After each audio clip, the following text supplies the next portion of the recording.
What if the exhaustion you feel isn't yours? What if it's something your body picked up long ago, like a coat passed down through generations, and you've worn it so long, it began to feel like skin? Some days, it's subtle, a weight in your shoulders, a fog behind your eyes, a sigh that doesn't quite reach the lungs. Other days, it's louder, the kind of tired that sleep doesn't fix, a kind of emptiness that coffee can't fill.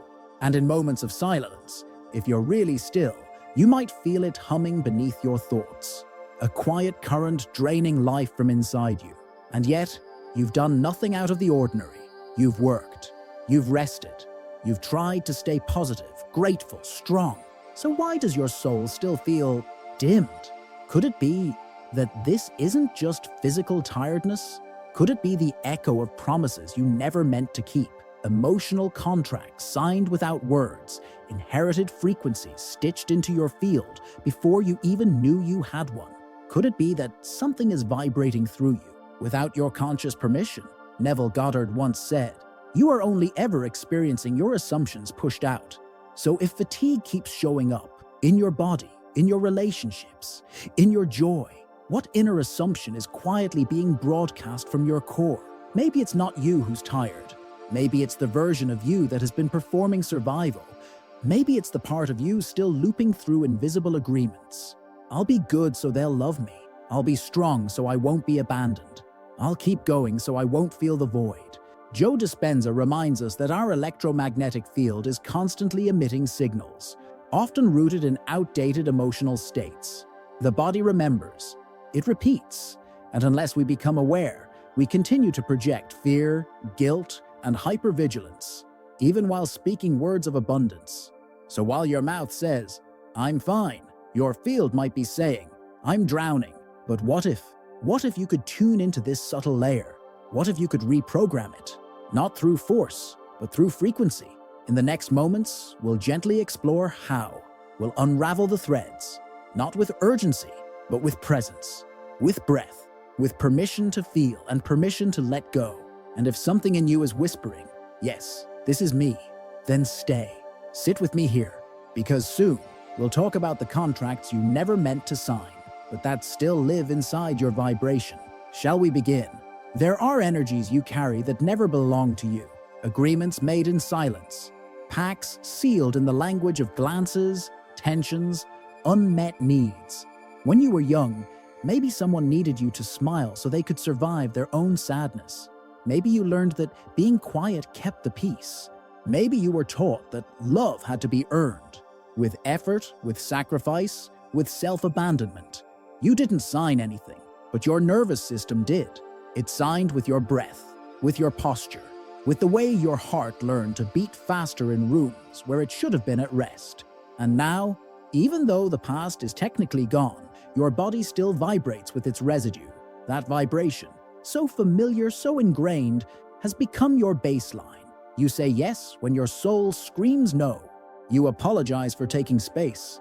You feel guilty for needing rest. Because somewhere along the way, you made an unconscious agreement. I must give more than I have.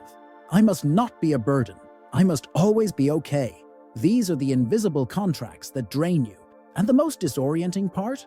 They often feel noble, being kind, being dependable, being the one others can lean on. But behind the kindness, there's often an undercurrent of guilt, of fear, of unworthiness. It's not the act that depletes you. It's the vibration behind it. Imagine your energy field like a house. If you keep the door open for anyone, anytime, eventually the house grows cold. The warmth seeps out. You walk around wondering why you feel chilled, even with all the windows shut. You've given out your heat, not knowing you could keep it. Your trauma didn't end just because the event did. The pattern kept playing, in your gestures, in your choices, in the tiredness that doesn't make sense. And yet, nothing is broken in you. The system is simply doing what it was trained to do. Survive, please, protect. But now, you don't need to survive like that anymore. Now, you get to choose what stays and what finally gets to dissolve. So take a breath here and place your hand gently on the center of your chest. Feel it. This is where the next agreement begins. Because in a moment, we'll talk about another hidden drain, one that often disguises itself as spiritual, the way we manifest from the mind. But forget the body is listening too. There's a peculiar ache that comes from doing everything right and still feeling stuck. You light the candle, you say the affirmation, you visualize the dream, you repeat the words with hope, even urgency. But somewhere inside, beneath the voice, beneath the ritual, there's a silent echo that says, "It's not working. This isn't failure. It's friction, a quiet dissonance between the words you speak and the emotions you carry. You're asking the universe for light, while your body still whispers shadows, because manifestation is not performance, it's resonance. When the words you speak are not yet rooted in your emotional truth, your field becomes noisy, like trying to tune a violin with trembling hands. You might hit the right note, but it wavers. It doesn't hold. And life, like sound, responds not to the intention alone, but to the vibration behind it. Neville said, "Assume the feeling of the wish fulfilled. Not think about the outcome, not hope for the outcome, but live from it." There's a difference between wanting and being, between chasing a reality and embodying it before it appears. But when you're carrying exhaustion, guilt, or inherited lack, this embodiment becomes nearly impossible. The body is still anchored in survival, and survival cannot host expansion. It's too busy scanning for threats, even spiritual ones. So manifestation becomes mental, a loop, a strain, a task. The soul gets quiet, the joy fades, and still you press on, wondering why you feel so tired.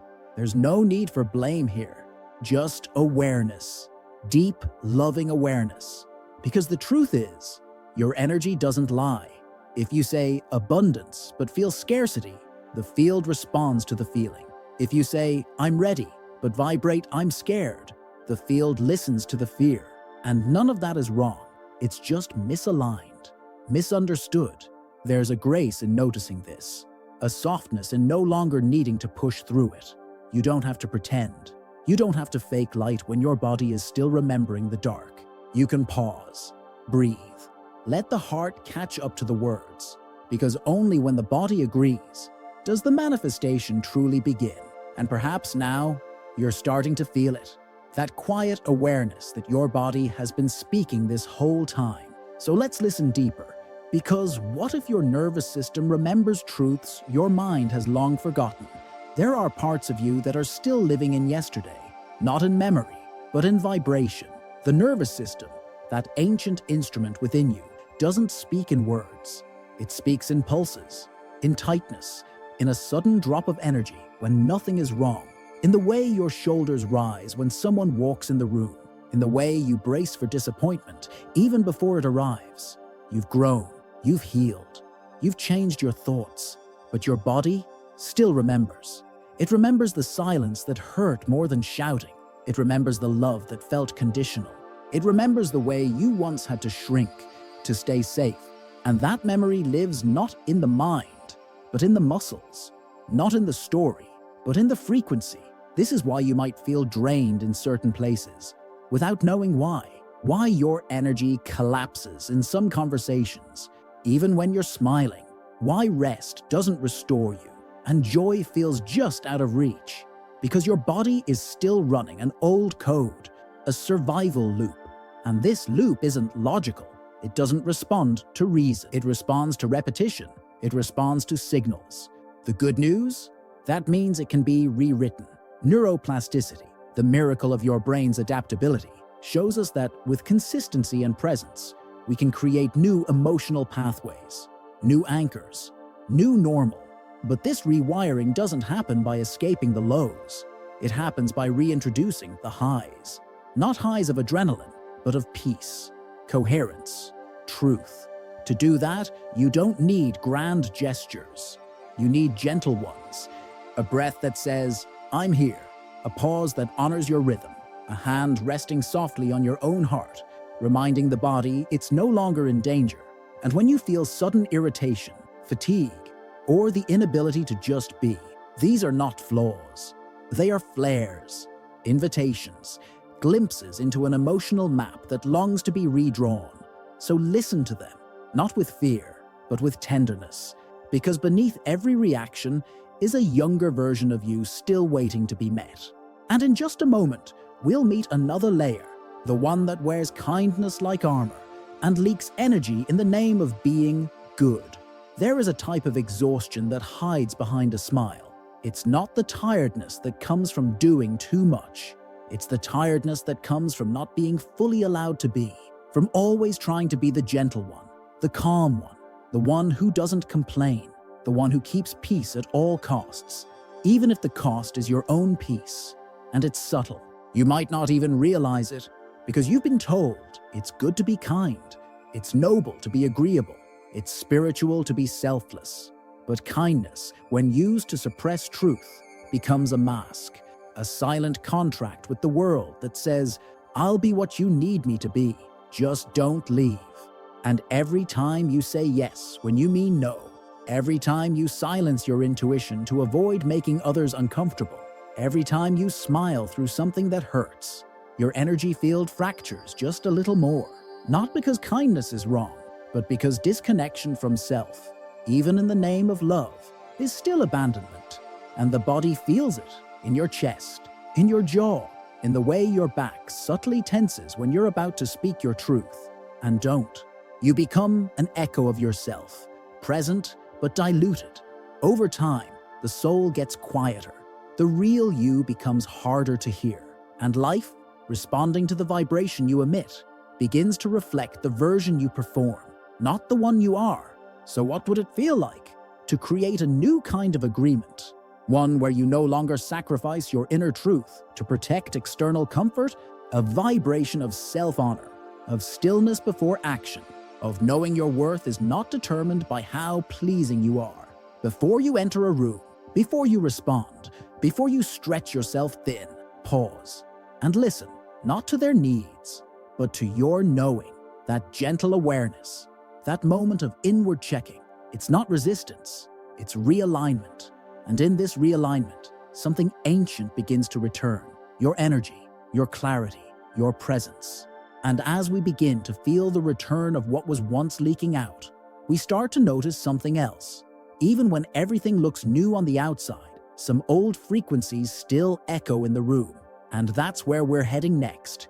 You've changed the scenery, new job, new home, new relationships, maybe even a new version of you that eats better, breathes deeper, thinks brighter, but still, something lingers, like a faint scent on fabric long after the body's gone, like a melody you can't quite name, playing in the background of your quietest moments. It's subtle, but it's there. And sometimes you wonder, why does this keep happening? Why do similar situations repeat with different faces? Why does a familiar tension return in a completely new context? It's because the field remembers what the mind tries to forget. Vibration is not linear. Time in the energetic realm does not march forward.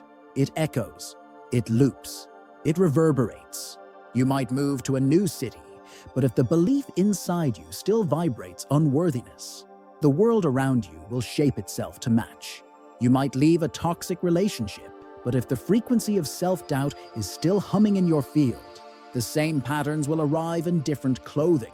It's not punishment, it's magnetism. The field isn't holding you hostage, it's holding a mirror. And mirrors don't show what you deserve, they show what you emit.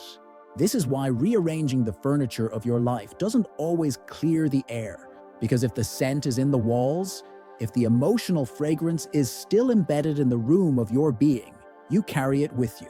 But there is a way to shift the scent. Not by forcing the old away, but by infusing the space with something new.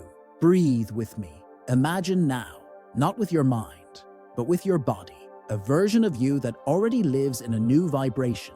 Feel them, smell their air, hear their silence. What does that version of you radiate? And as you hold that image, that sensation, begin to let it rise like a subtle perfume.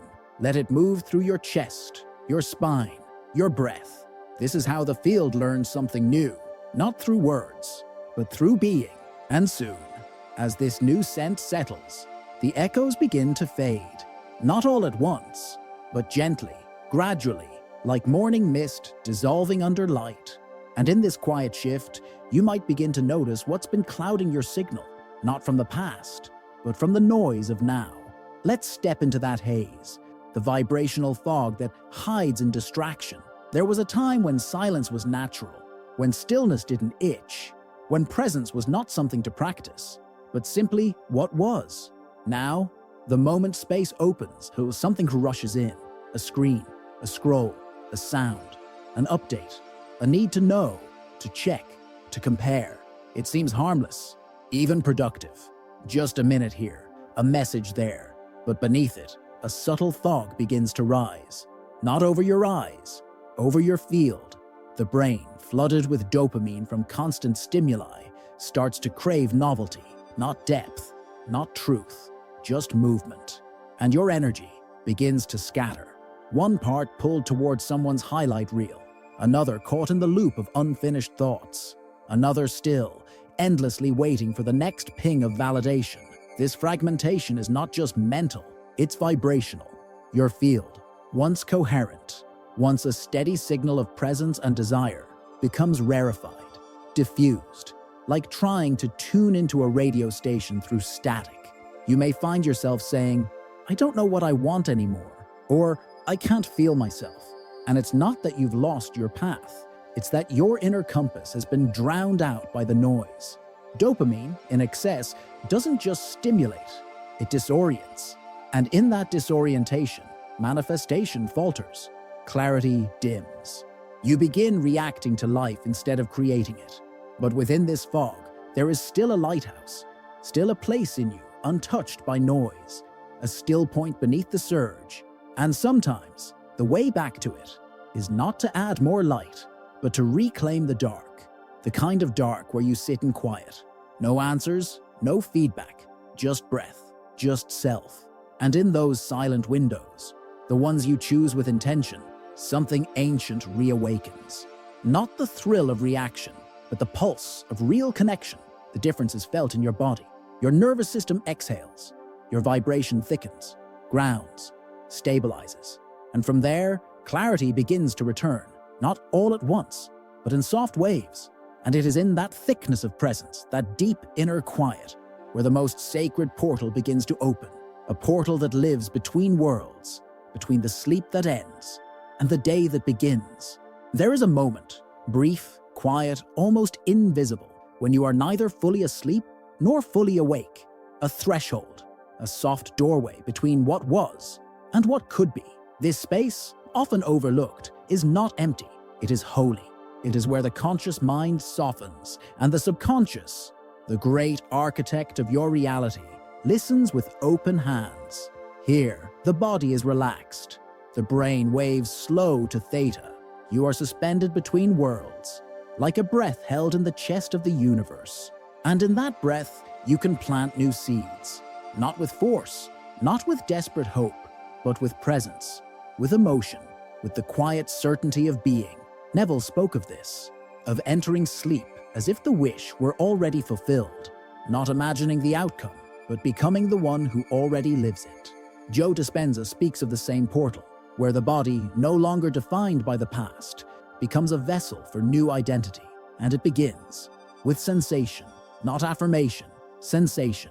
Imagine now, just before sleep, laying down your body like an altar, and into that altar, you offer not what you want, but what you feel as already yours.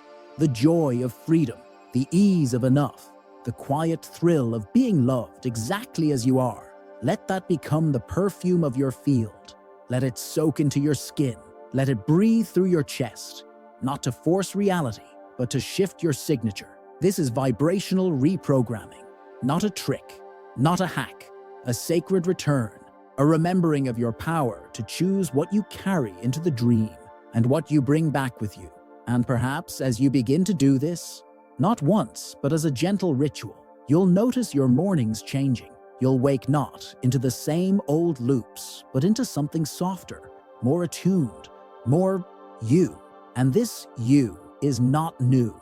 It's ancient. It's the part of you that's always known how to speak to life in the language of energy. The part ready now to live not by reaction, but by resonance. And from here, we arrive at a deeper truth, one that roots in your very biology, a truth that reminds you your vibration is not just an energy, it's the environment your entire being lives in. You are not simply a body moving through the world. You are a world moving through a body, and every thought, every feeling, every frequency you carry, it creates an inner climate, a vibrational ecosystem where your biology takes root. Bruce Lipton reminds us of this profound truth. You are not the victim of your genes, but the master of your environment, including your inner environment. It is not what you inherited that defines you. It is how your energy invites those blueprints to express, or not. Your vibration is not decoration. It is architecture. It shapes your cells. It informs your mood. It bends the path before your feet in ways that logic cannot trace. And when you shift your vibrational identity, when you truly, gently, powerfully choose a new inner frequency, everything downstream begins to reorganize. This is not magic. This is coherence. It is the science of becoming. It is the spirituality of remembering. Joe Dispenza offers us this key. To change your personal reality, you must change your personality. That is, your vibrational identity. Not in performance, but in presence. The version of you who vibrates trust lives in a different world than the one who vibrates fear. The one who carries worthiness walks into rooms that open without knocking. And it's not about being perfect. It's about being attuned. It's about learning to recognize the subtle shifts and honor them. You've spent years fighting shadows that were never yours, battling tiredness that came from inherited frequencies, chasing clarity in a fog that wasn't even your own. But now, there is space, a sacred space where you no longer need to push, where you don't need to prove or earn or explain. You just remember. And in that remembering, you reprogram, not just your energy, but your destiny. So if something within you softened today, if a truth rose from the quiet, then carry it, not as knowledge, as vibration, and maybe whisper to yourself just once, like a prayer only your soul understands. I am returning to the frequency that was always mine, because this isn't something to learn, it's something to carry. You didn't just listen, you remembered.